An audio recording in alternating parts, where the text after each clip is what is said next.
Présidente, Monsieur le Président du Conseil exécutif, Mesdames et Messieurs le Conseil exécutif, chers collègues, je ne veux pas alourdir ce débat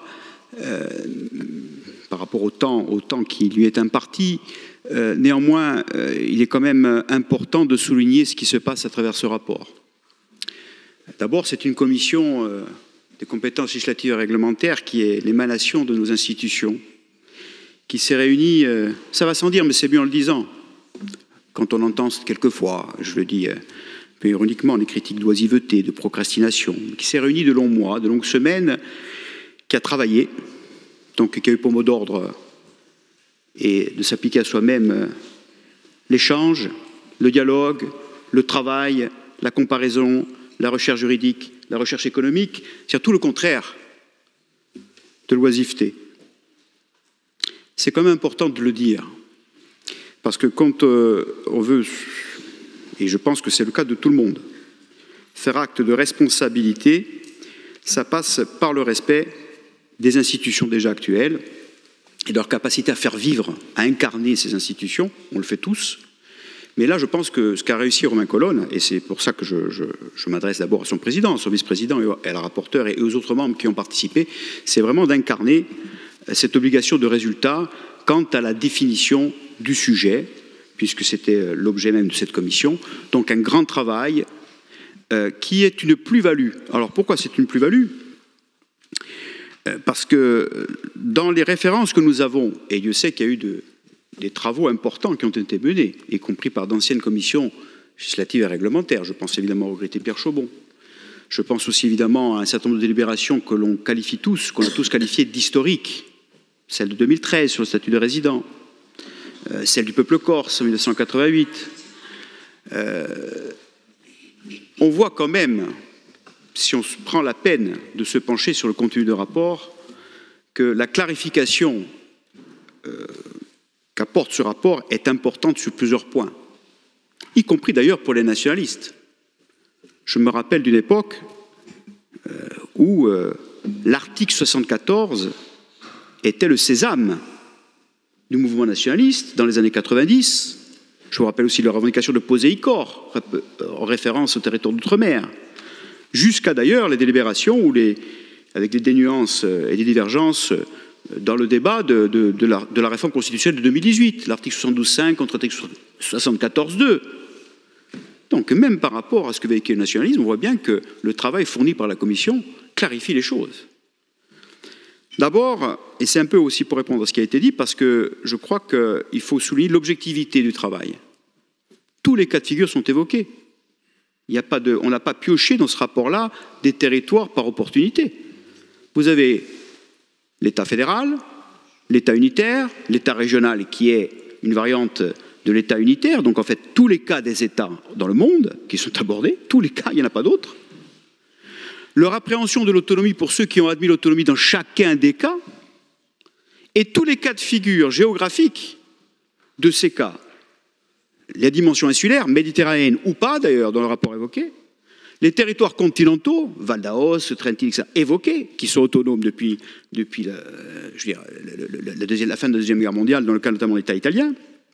Donc je veux dire par là qu'il est difficile d'aller plus loin en termes d'objectivité de cas, de comparaison. Il n'y en a pas d'autres. Ou s'il y en a d'autres, j'invite évidemment les élus à les amener dans le débat pour expliquer en quoi il y a d'autres cas qui n'ont pas été abordés de ces grandes catégories qui sont les catégories exhaustives. Là-dessus, c'est quand même important. L'autre élément, c'est évidemment la différenciation entre les différents niveaux d'autonomie, notamment l'autonomie réglementaire, qui est celle de la Polynésie, puisque ça n'a jamais été évoqué comme ça, de la vraie autonomie législative.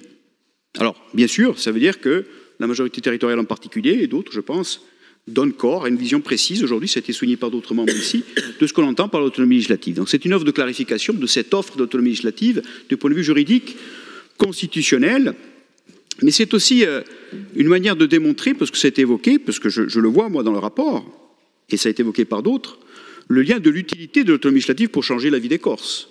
L'exemple de la Sicile a été évoqué sur le social. Mais pour être encore pragmatique sur la dimension économique, je vous rappelle que nous vivons un débat aujourd'hui quant à l'application du crédit d'impôt investissement en Corse. Ça devrait intéresser beaucoup de gens ici.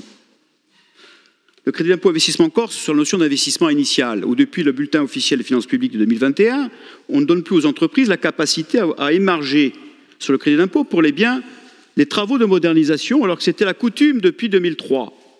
La vérité est très simple, c'est qu'aujourd'hui, Bercy est au cordeau aligné sur la Commission européenne, ce qu'elle ne faisait pas avec des largesses depuis 2003.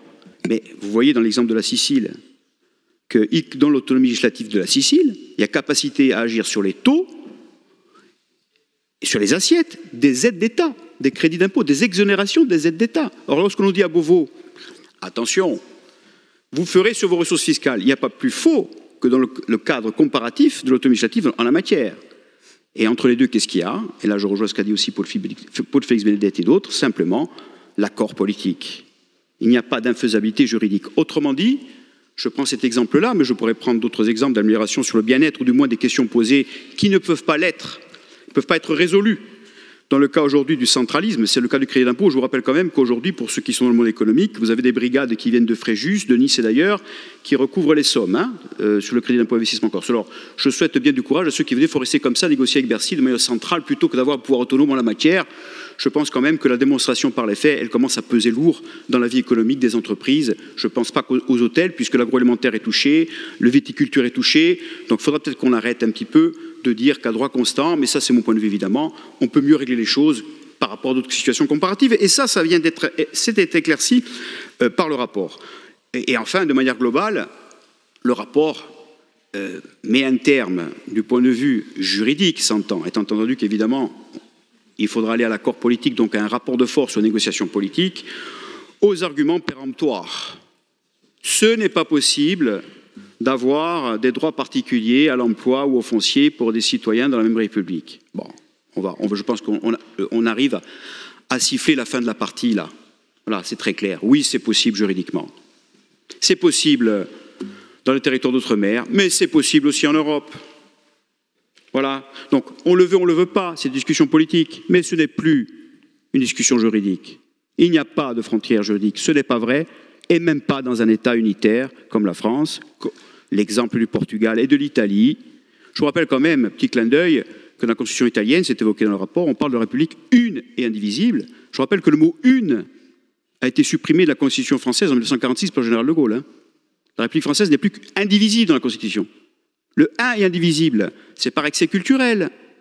L'excès culturel du centralisme, du jacobisme, qui est très bien décrit d'ailleurs dans la décision du Conseil constitutionnel, où les constitutionnalistes nous disent clairement dans ce rapport qu'on a plus dans le jugement politique que juridique concernant la langue, ça a été évoqué à plusieurs reprises dans le rapport, ou concernant même l'avis sur la reconnaissance du peuple corse de l'article 1er de la loi du 13 mai 1991 adoptée par le Parlement. Donc je crois qu'il faut sortir de ce genre d'imposture, des arguments péremptoires juridiques, et ce rapport, de ce point de vue-là, est une très nette plus-value par rapport à l'histoire des travaux de cette Assemblée, qu'il faut saluer bien sûr, et il vient éclairer les choix et les clarifier.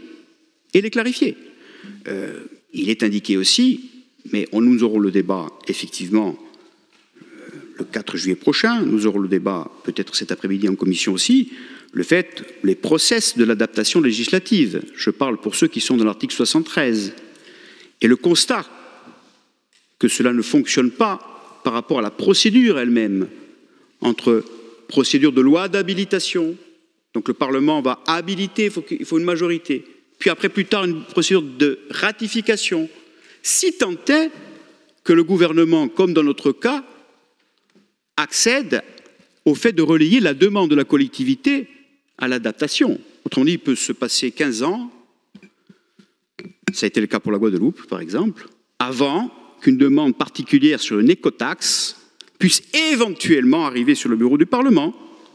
Dans le calendrier des ordres du jour des lois, parmi l'ensemble des lois générales, puisque là aussi, il va falloir se faire valoir pour être inscrit, avant éventuellement d'être adopté. C'est factuel.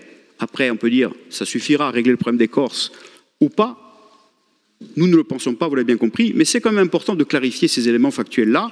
Et le rapport y contribue nettement. Moi, je crois tout simplement que, effectivement, nous sommes à l'aune d'un échange dans ce mois de juillet qui va être important. Je ne suis pas là pour donner des leçons à quiconque, pas du tout, mais je crois qu'il ne faut pas relativiser quand même ce qui est en train de se passer. Déjà que c'est complexe d'évoluer dans un débat politique français qui est aussi touché par d'autres éléments, on le voit ces quelques jours, qui risquent de bousculer le calendrier politique.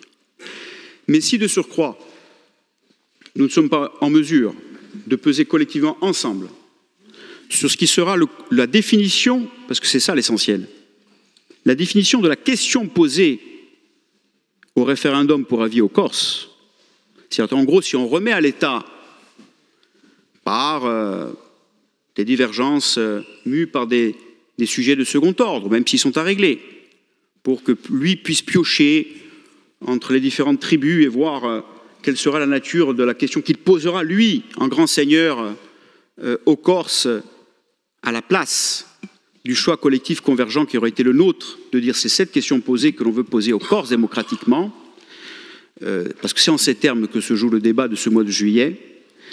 Donc je crois qu'il ne faut pas trop relativiser ce qui va se passer le 4 juillet.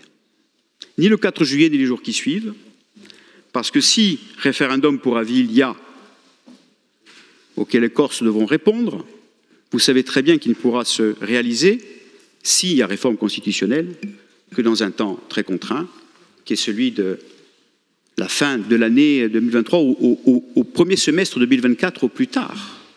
Parce qu'il faut être très pragmatique en la matière du calendrier.